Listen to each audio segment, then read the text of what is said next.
Class 9th students. तो देखिए, वादे के मुताबिक आज हम फिर से आपका नया अध्याय लेकर आए। तो आजकल हम करा रहे हैं क्लास 9th में कोर्स ए, हिंदी का कोर्स ए, जिसकी बुक हमने ली है आपकी क्षितिज भाग। अब बात करें अगर हम बहुविकल्पीय प्रश्नों का, तो सिर्फ आपकी क्षितिज की बुक ही ऐसी है जिसमें से आपके पास बहुविकल्पीय प्रश्न आने वाले। ठीक है, लास्ट ईयर के पैटर्न तक तो अगर हम देखें तो दोनों वो बुक में से क्या सिर्फ इसमें से आता था और व्याकरण में आता था। तो अब सिर्फ और सिर्फ आपके पास में किससे आएगा, सिर्फ और सिर्फ आपके इस बुक से ही बहुविकल्पीय प्रश्न आने वाले हैं। तो जितने आपके अध्याय दिए गए हैं उनका हम फटाफट आपका मल्टीपल चॉइस क्वेश्चन हम करा रहे हैं। तो अभी तक देखिए हमने गद्यखंड कंप्लीट करा लिया और इवन काव्यखंड में भी अब हमारे पास सिर्फ 3 अध्याय बचे। उन 3 अध्यायों में आज एक अध्याय पढ़ाकर हम और उनके नंबर्स को कम कर देंगे, सिर्फ 2 बचेंगे, है ना। तो चलिए फटाफट आज भी हम देख लेते हैं कौन सा अध्याय है हमारा, ग्रामश, जिसे हमारे सामने प्रस्तुत किया है कविता के तौर पर सुमित्रा नंदन पंत। तो जिन लोगों ने गांव नहीं देखा हो वो इस कविता को पढ़कर गांव के बारे में काफी कुछ चीजें जान और समझ सकते हैं। और यकीन मानिए ये कविता पढ़ने के बाद आपको गांव जाने का बहुत मन करेगा। तो गांव कैसा होता है, कैसी हरियाली होती है, क्या होता है, सभी कुछ बहुत अच्छे से इस पाठ में बताया गया। ठीक है, तो चलिए करते हैं फटाफट इसके बहुविकल्पीय प्रश्न। लेकिन हाँ, याद रखिए इसे 3 काव्यांशों में हमने आपको बांटा है इस कविता को, उसको हम पढ़ेंगे और उस पर आधारित 5-5 बहुविकल्पीय प्रश्न और फिर उसके बाद करेंगे संपूर्ण कविता पर आधारित कुछ प्रश्न। ठीक है, तो जो कुछ एक आध छूट जाएंगे उन्हें हम एक्स्ट्रा में कंप्लीट कर लेंगे। ठीक है, तो शुरू करें। चलिए, सबसे पहला काव्यांश क्या दे रहा है, बालू के सांपों से अंकित गंगा की सतरंगी रेती, सुंदर लगती सरपत छाई तट पर तरबूजों की खेती, अंगुली की कंघी से बगुले कलगी सवारते हैं कोई, तिरते जल में सुर खाब पुलिन पर मग रैठी रहती सोई। तो अब यहाँ पर क्या कह रहे हैं, गंगा नदी के किनारे का दृश्य बता रहे हैं। अब गंगा की जो रेती होती है उस पर देखिए ना ऐसे टेढ़े मेढ़े निशान बने रहते हैं। ठीक है, जैसे लगता है अभी कोई सांप गुजर कर गया है। तो वही बालू के सांपों से अंकित, बालू के सांपों यानी कि बालू पर सांपों के जाने जैसी टेढ़ी मेढ़ी ही जो है वो धारा बनी हुई है। अब गंगा की सतरंगी रेती, अब गंगा की रेती को सतरंगी क्यों बताया गया, क्योंकि जब उस पर सूरज की किरण पड़ती है तो वो 7 रंगों से चमकने लगती, इसीलिए उसे क्या बोला, सतरंगी रेती। सुंदर लगती सरपत छाई तट पर तरबूजों की खेती। अब तरबूजों की खेती है वो नदी के किनारे ही होती है उस बालू पे। ठीक है, तो जो तरबूजों की खेती हुई है वो बहुत सुंदर लग रही है। अब वहीं किनारे बगुले जो हैं वो अपने पंजों से क्या है अपनी कलगी को संवारते रहते हैं। तो हाथों उंगलियों से क्या है वो कंघी बनाकर अपनी कलगी को संवार रहे हैं। तैरते जल में सुरखाब, यानी कि जो सुरखाब है वो क्या है, वो जल में तैर रहे हैं। और किनारे ही क्या है, मगरैठी यानी कि मगरमच्छ जो है वो आराम कर रहा है। ठीक है, अब इस पर 5 प्रश्न है। पहला प्रश्न है, कवि प्रस्तुत पद्यांश में किस नदी के तट पर आ गया है, वो गंगा नदी के तट पर आया है ना। तो सही क्या है, खा ऑप्शन। बालू के सांपों से अंकित पंक्ति से क्या अभिप्राय, अभी मैंने आपको समझाया ना वही चीज। रेत तट पर इस तरह टेढ़ी मेढ़ी फैली हुई है जैसे कोई सांप उस पर चलकर गया हो। जब सांप जैसे ऐसे लहराता हुआ चलता है ना, तो जो बालू है उसका आकार भी कुछ ऐसे ही बना हुआ है। नदी के तट पर फैली रेत पर सांप विश्राम कर रहे हैं, नहीं। सांपों से नदी के तट पर फैली रेत को अपना घर बना लिया है, नहीं। नदी के तट पर फैली रेत सांपों के समान हो गई है, नहीं। तो यहाँ पर बालू के सांपों से अंकित, तो यहाँ पर रेत जो है तट पर इस तरह टेढ़ी मेढ़ी फैली है जैसे कोई सांप उस पर चलकर गया। तट पर क्या क्या सुंदर लग रहा है, तट पर विश्राम करते बगुले पक्षी, तट पर फैली रेत की पंक्ति, तट पर बिछी घास व तरबूजों की खेती, या उपरोक्त में से कोई नहीं। तो सुंदर क्या लग रहा है, वो तरबूजों की खेती और जो घास उगी हुई है दोनों। तो यहाँ पर क्या लगाएंगे, गा ऑप्शन। पद्यांश में किस पक्षी के बारे में बात करी गई है, बगुले, चकवा, मगरैठी या उपरोक्त सभी। तो यहाँ पर 2 की बात तो पद्यांश में हुई है, बगुले और मगरैठी, मगर मगरैठी पक्षी नहीं होता है ना।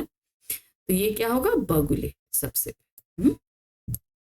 प्रश्न संख्या 5 है, बालू के सांपों से अंकित गंगा की सतरंगी रेती, पंक्ति में कौन सा अलंकार है? अब यहाँ पर बालू के सांपों में, अब बालू के सांपों में जो आकार है उस बालू को सांप के साथ मिला दिया गया, एक कर दिया गया, तो यहाँ पर कौन सा अलंकार हो गया? रूपक अलंकार हो जाता है। चलिए नेक्स्ट आते हैं, दूसरा पद्यांश क्या दे रहा है?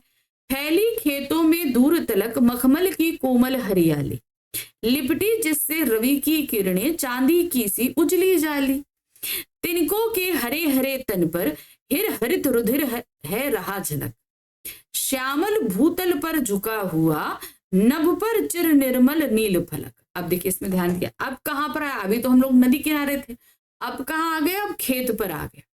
अब खेत में चारों तरफ हरियाली है, फसल उगी हुई है और उस पर सूरज की किरणें पड़ रही हैं। अब क्या कह रहे हैं वो?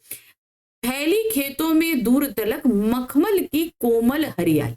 अब जहां कहीं भी आप खेत में नजर दौड़ाओ, चारों तरफ जो है आपको हरियाली ही हरियाली दिखाई दे रही है और वो सॉफ्टनेस का एहसास करा रही। अब ये मखमली क्यों है?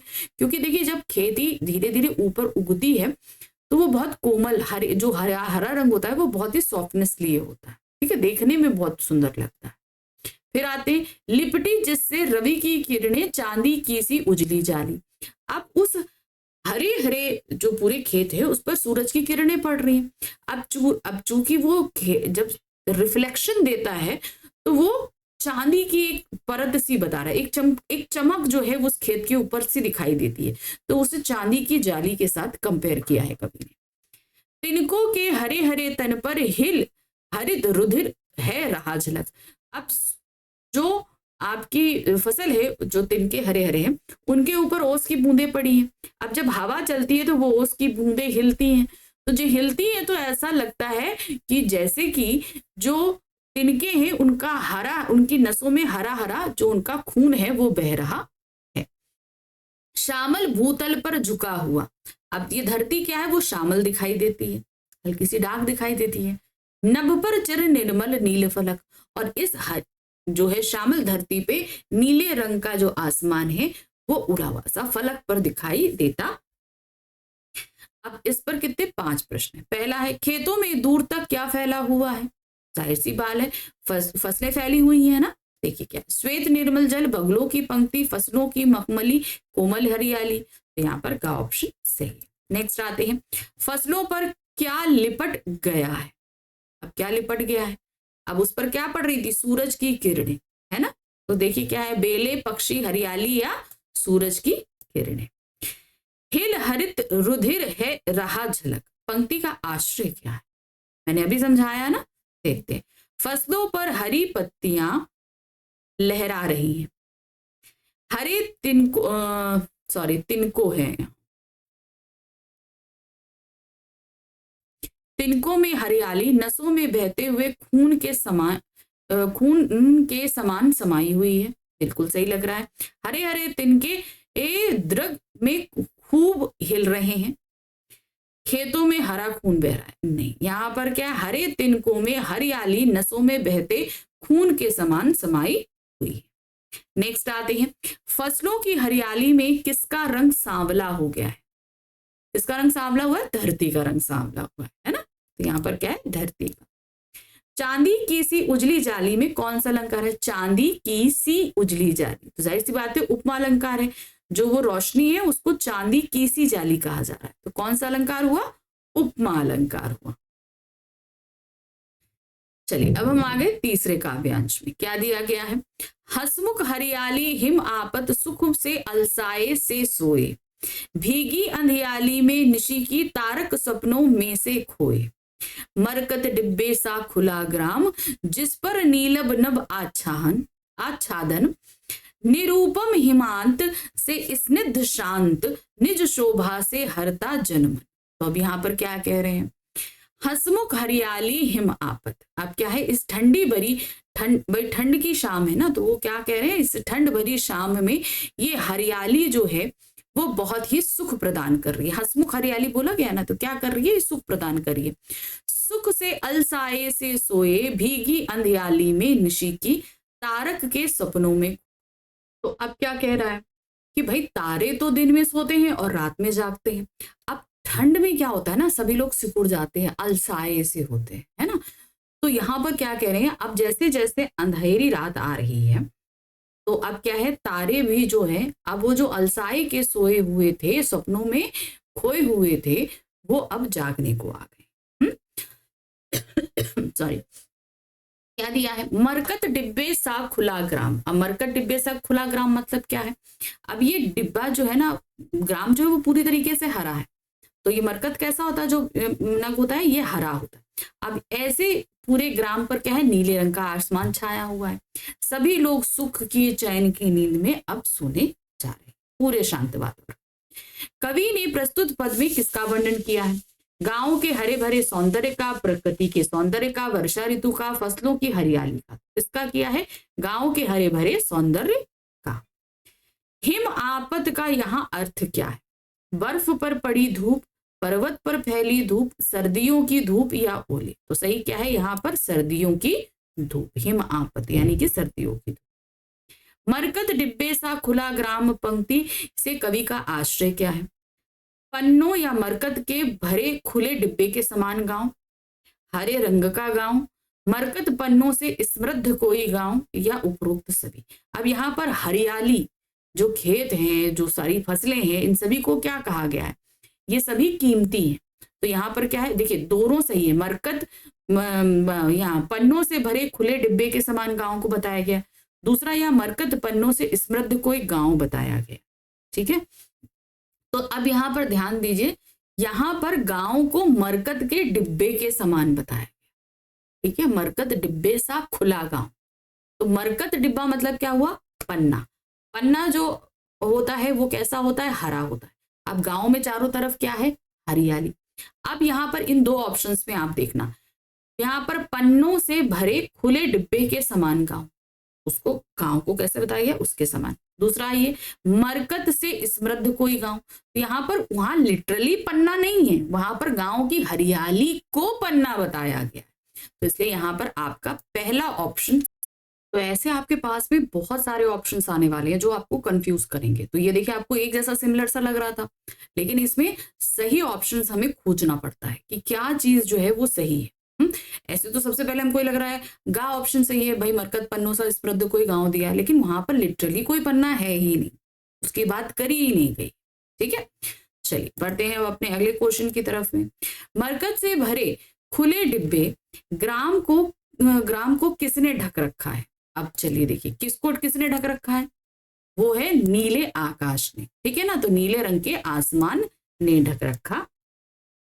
कवि ने हरियाली को हंसमुख क्यों कहा है, उसे देखकर लगता है कि वो हंस रही हो, उसे देखकर लोगों के चेहरों पर भी प्रसन्नता आ जाती है, काखा दोनों या उपरुत गए। तो अब यहाँ पर हंसमुख हरियाली क्यों है, तो देखिए जो हरियाली है वो सच में तो लिटरली हंस नहीं सकती, है ना।